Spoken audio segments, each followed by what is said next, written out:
Bienvenue dans ce journal. Le sommaire pour commencer. Sommet conjoint SADC et EAC à Dar Salam pendant que les dirigeants ont appelé à cesser les feux immédiats et à des négociations directes avec tous les acteurs du conflit en RDC, y compris les M23. Cette approche a suscité de nombreuses critiques. Edgar Matesso déplore l'absence des condamnations des actes du Rwanda et la non-reconnaissance de troupes rwandaises impliqués, à leur croire, l'absence de certains alliés de la RDC comme l'Angola et l'Afrique du Sud laisse penser que ce pays avait anticipé un manque de fermeté sur la situation sécuritaire et un programme de formation militaire annoncé pour les habitants de Butembo et ses environs afin de renforcer l'autodéfense face aux groupes armés.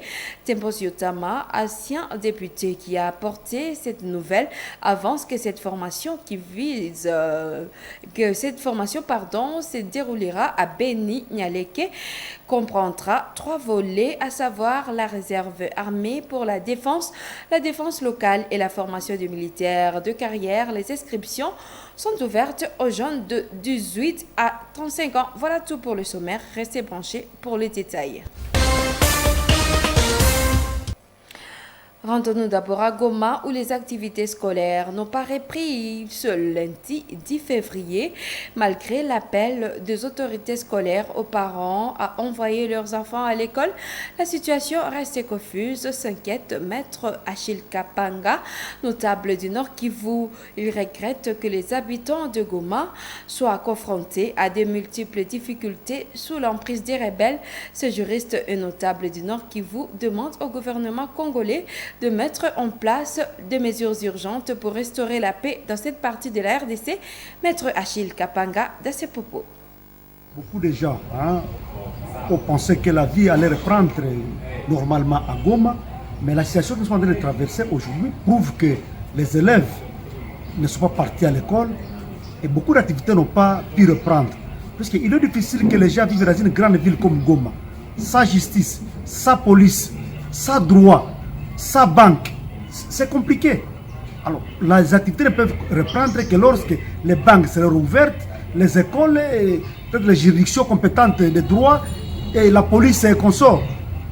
Quel est le service qui peut être rendu officiellement à Goma aujourd'hui? Il n'y en a pas.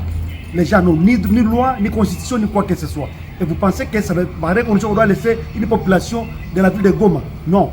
Voilà pourquoi nous pensons que ceux qui ont pensé qu'ils sont venus libérer la ville de Goma, ils ont contraint la population de Goma dans des difficultés sérieuses.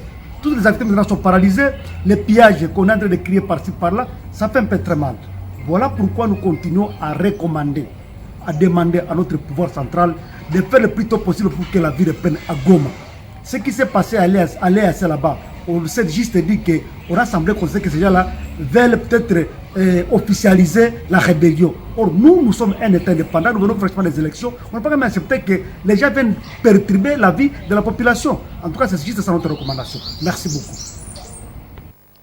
Un des éléments des titres sommet conjoint de l'EAC et de la SADC à Dar Salam, les dirigeants ont appelé à cesser le feu immédiat dans l'est de la RDC et ont encouragé des négociations directes avec tous les acteurs, y compris les rebelles du M23. Cependant, Edgar Matesso, analyste politique congolais, a exprimé sa déception face à l'absence de condamnation explicite des actions du Rwanda, accusé de soutenir les M23 et à la non-évocation de crimes attribués à Kigali. Il a également critiqué la mention de certains groupes armés présents à RDC sans reconnaître qu'il s'agit des troupes rwandaises non évitées. Des détails avec Joël Tali. Le sommet qui a réuni des chefs d'État et de gouvernement de la communauté d'Afrique de l'Est, EAC, et de la communauté de développement de l'Afrique australe, SADC, en date du 8 février dernier, visait à aborder la détérioration de la situation sécuritaire et humanitaire dans l'est de la RDC, notamment l'occupation de la ville de Goma par le M23. Les participants ont exhorté à la reprise des négociations et des dialogues directs avec toutes les parties étatiques et non étatiques, y compris le M23. Edgar Matesso, analyste politique congolais, a dénoncé le fait que les actes du Rwanda, considérés comme supplétifs des rebelles du M23, n'aient pas été condamnés au cours de ce sommet et que ni les crimes commis par Kigali n'aient été évoqués. De plus, il a critiqué le sommet pour avoir mentionné certains groupes armés présents sur le sol congolais sans reconnaître qu'il s'agit des troupes rwandaises non invitées. Au regard des conclusions de ce sommet de la fin du mois passé, vous allez constater justement que la SADC n'a pas cité le Rwanda, la SADC et l'EAC n'ont pas cité le Rwanda comme les responsables de ces crimes. Et ils ont parlé de groupes de militaires, les groupes armés qui se retrouvent sur notre sol sans être invités. Donc, comme pour dire, pour cacher le nom du Rwanda. Et beaucoup plus, ils estiment qu'il faut procéder au cessez-le-feu, mais sans retrait immédiat de ces troupes. Selon Edgar Matesso, un mauvais signal avait été déjà envoyé dès la veille du sommet par l'absence des pays alliés de la RDC, tels que l'Angola, l'Afrique du Sud ou le Burundi. Il y voit un signe que ces nations avaient anticipé la légèreté avec laquelle la SADC et l'EAC traiteraient la question du conflit en RDC, en dépit de la gravité de la situation. Les cessez-le-feu devraient coïncider, en principe, avec le retrait de ces Rwandais. Comme pour vous dire que cette situation semble ne pas donner beaucoup d'espérance. C'est d'ailleurs la raison pour laquelle on pourrait comprendre l'absence de certaines grandes personnalités, comme le président sud-africain Cyril Ramaphosa qui n'a pas fait son déplacement jusqu'à Dar es Salaam. Il y a le président burundais qui est d'ailleurs voisin, Evariste Ndayishimiye, qui n'a pas participé aussi à ces assises. Le président de l'Angola, désigné comme le facilitateur entre le Rwanda et la RDC, qui ne s'est pas aussi déplacé, son Excellence Lorenzo. Et donc, comme pour vous dire que ces gens, déjà ces grandes personnalités, avaient déjà pressenti qu'il s'agit d'une messe noire à laquelle ils ne devraient pas participer pour ne pas cautionner justement la balkanisation de notre pays. Pour rappel, le sommet conjoint de l'EAC et de la SADC s'est tenu le 8 février 2025 à Dar es Salaam, en Tanzanie, pour discuter de la crise sécuritaire dans l'est de la RDC. Les dirigeants présents ont appelé à un cessez-le-feu immédiat et à des négociations directes avec toutes les parties impliquées, y compris le M23. Cependant, cette approche a suscité des critiques de la part de certains analystes congolais qui estiment que les responsabilités du Rwanda dans le conflit n'ont pas été suffisamment abordées. Et les députés ont plusieurs rôles à jouer en temps de guerre vis-à-vis du gouvernement et vis-à-vis de leurs électeurs. Pendant cette période, ils doivent accompagner le gouvernement et servir de pont entre celui-ci et leurs électeurs. Monsieur l'abbé professeur Télésphore Malonga indique que les députés doivent aussi jouer un rôle humanitaire et de cohésion en temps de conflit.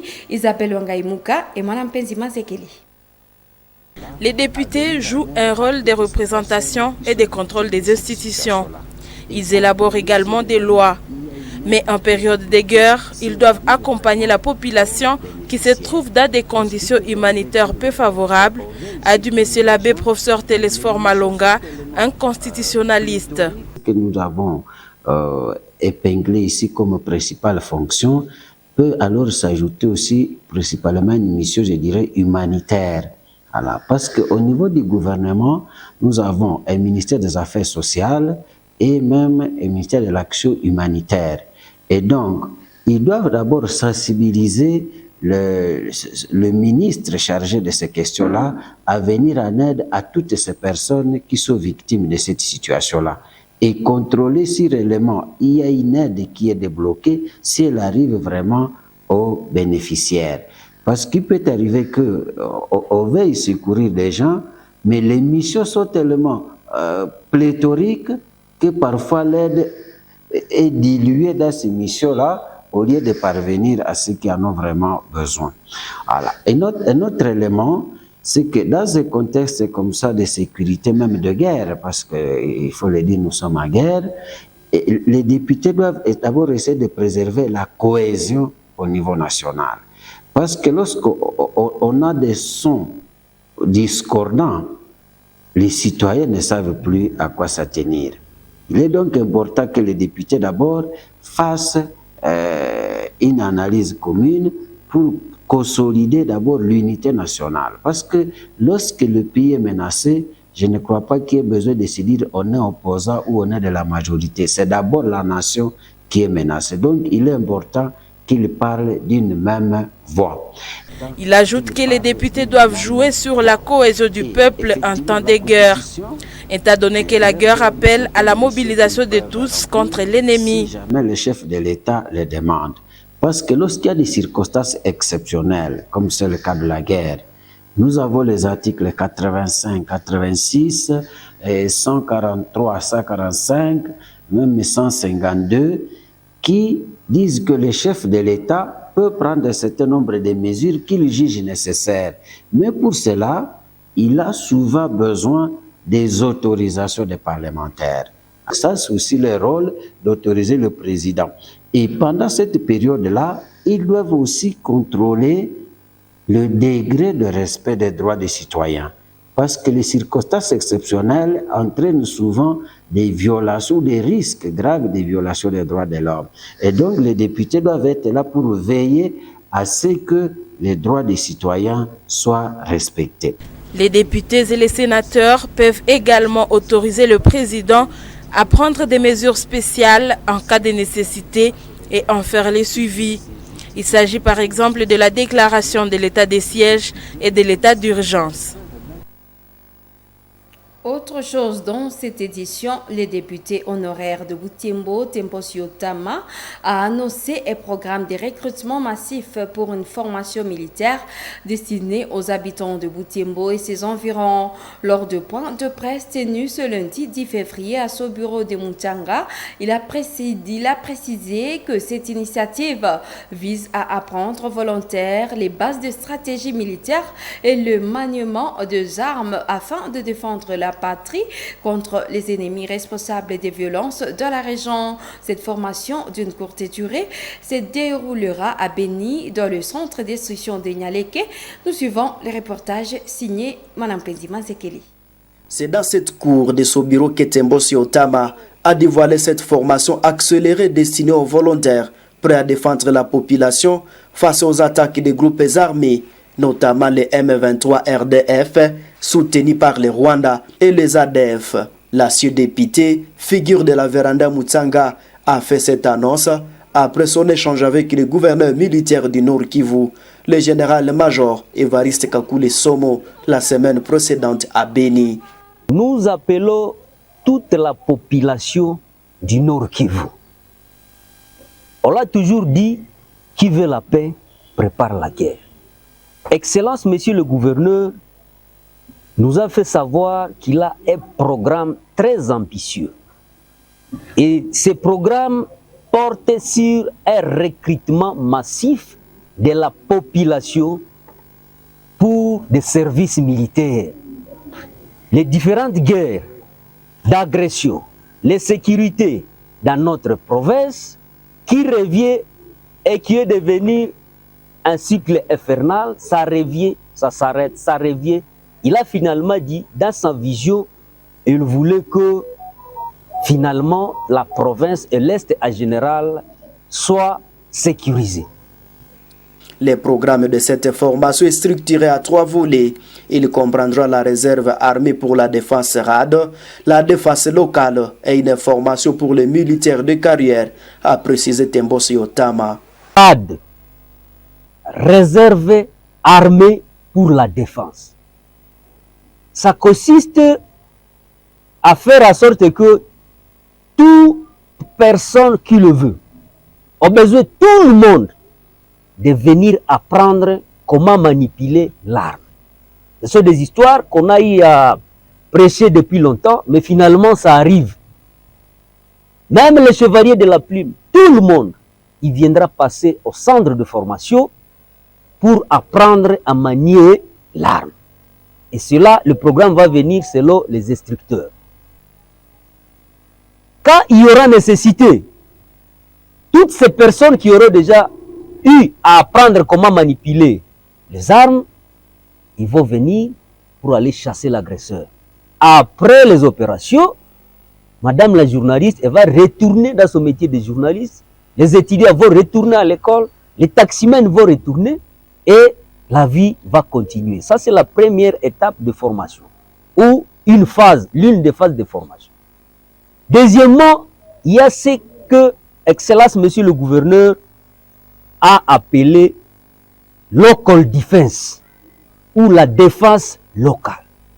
Ça consiste à former tout le monde qui le veut, à former les jeunes, le papa, les mamans, les vieux, aux stratégies militaires, comment défendre nos terres, local defense, la défense locale. Et après la formation, les gens vont retourner dans leur village pour aller protéger leur village. Ces programmes s'adressent aux jeunes âgés de 18 à 35 ans. Les inscriptions se font au bureau de Tembosi Otama, situé à Mutsanga, près du pont du cinquantenaire, à face du garage d'automobile d'Imunyangulo. Et les épouses et les mamans de présumés Maïmaï arrêtés en ville de Butembo il y a 2 ans exigent la libération immédiate de leurs proches. Ce dimanche 9 février 2025, ces femmes se sont présentées dans les installations de la radio Moto Butembo Béni pour faire entendre leur voix à l'auditeur militaire garnison de Butembo, le capitaine Milosi Georges. Ils appellent ce dernier à se conformer aux décisions prises pendant les derniers jugements du 5 février 2025 qui a autorisé la libération des 19 victimes du couvre-feu. Nous suivons les reportages de Gérard Mourefou. Elles étaient une dizaine, les épouses et les mamans de 28 victimes présumées Maïmaï, arrêtées lors d'un couvre-feu de militaires en ville de Butembo. Elles ont manifesté devant les portes de la radio Moto Butembo Béni ce dimanche 9 février.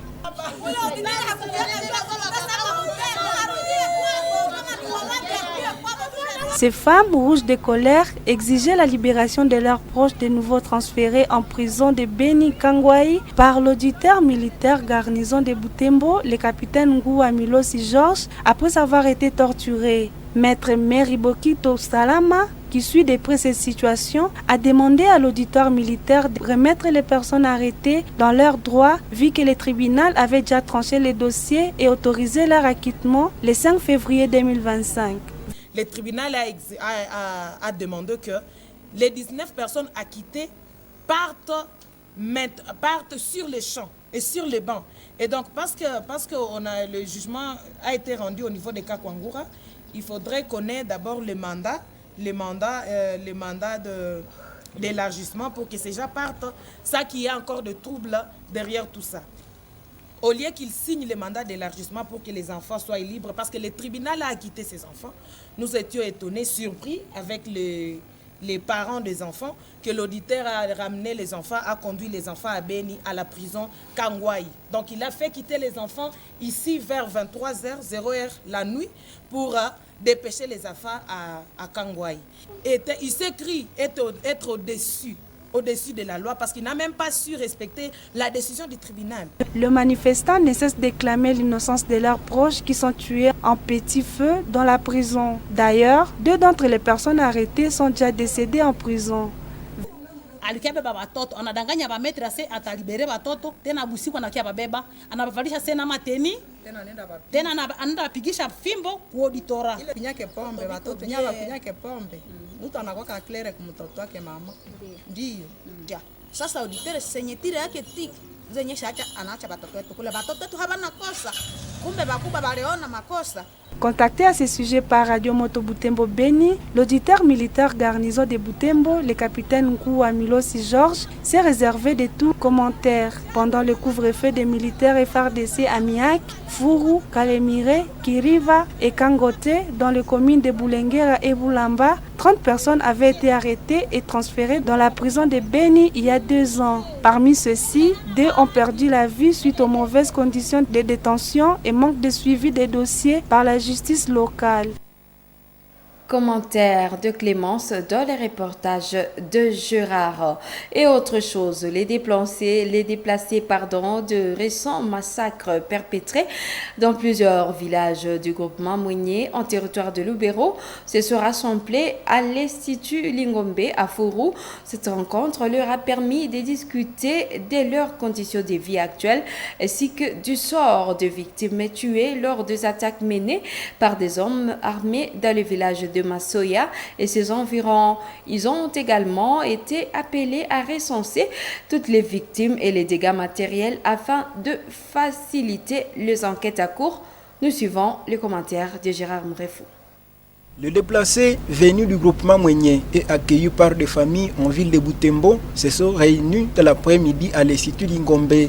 L'objectif était de réfléchir ensemble aux défis qu'ils traversent dans leur milieu d'accueil. Hommes et femmes, tous marqués par la guerre, ont échangé sur le massacre et a coûté la vie à une dizaine de personnes et a entraîné des déplacements massifs de nombreux habitants. Lors des échanges, les filles et fils de Massoya et des Aviron ont souligné l'importance pour les déplacés de parler d'une seule voix face à la diversité afin de préparer un avenir meilleur malgré les sécurités persistantes.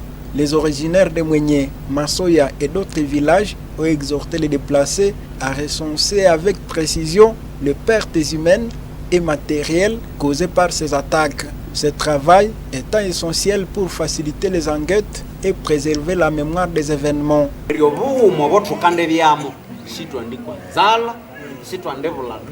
À l'issue de la rencontre, un comité facilitateur a été mis en place pour gérer les questions liées à la vie des déplacés dans les groupements Mounier. Tous les participants ont convenu de se réunir régulièrement afin de chercher ensemble des solutions aux nombreux défis qu'ils affrontent.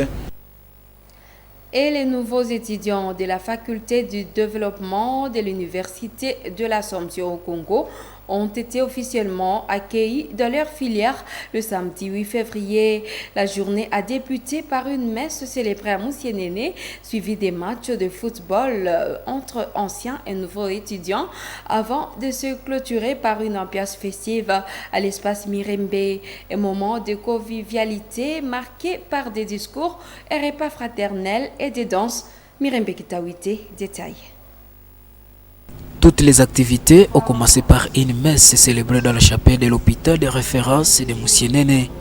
Elle a été présidée par le père Jean-Baptiste Mbakula, aumônier de l'IAC, accompagné du père Claude Bindou, chef de département de la faculté. Dans son homélie, le père Jean-Baptiste Mbakula a rappelé aux étudiants leur mission de développeurs du monde et les a exhortés à œuvrer dignement selon la volonté de Dieu. Et nous passerons, maintenant il faut que nous fassions régulièrement ce qui restera comme des mœurs pour notre vie. C'est-à-dire qu'il continue à créer notre vie. La vie est petite. La vie a une période très petite. Et alors, il faut que nous puissions faire demeurer cette vie-là par notre manière de recueillir les choses. Dieu, quand il voit que tu réalises ce qu'il a voulu de toi, il est très content. Et comme il est très content, donc, saisissons cette joie de Dieu et mettons-la en pratique selon ce que Dieu a voulu. Et effectivement, elle demeurera jusqu'à l'éternité. C'est pour cela que nous allons nous demander effectivement toute cette grâce afin que nous, dans le développement, nous soyons capables de travailler sérieusement. Après la messe, les participants ont pris la direction de l'espace Mirembe pour la suite des festivités. Cette étape a débuté par un match de basketball opposant les anciens et les nouveaux étudiants de la filière. Les nouveaux ont remporté la rencontre avec un score de 25 à 18, démontrant ainsi leur dynamisme et leur esprit d'équipe.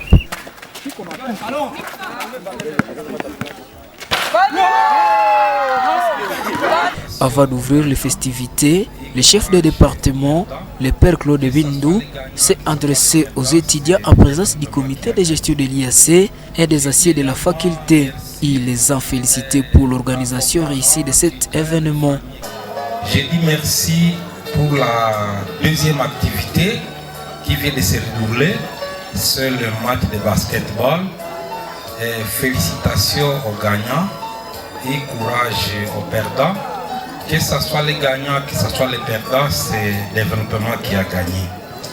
Je dis également merci à vos parents, tuteurs et familles qui vous ont envoyé ici, qui ont accepté que vous soyez ici pour cette activité extra-académique. Mais profitez-en justement pour resserrer vos liens. Profitez-en pour justement refaire vos forces. La journée s'est achevée dans une ambiance conviviale avec un repas fraternel et de danse sur la pelouse de l'espace Mirembe. Et c'est la fin de cette édition. Merci à vous de l'avoir regardé. À bientôt.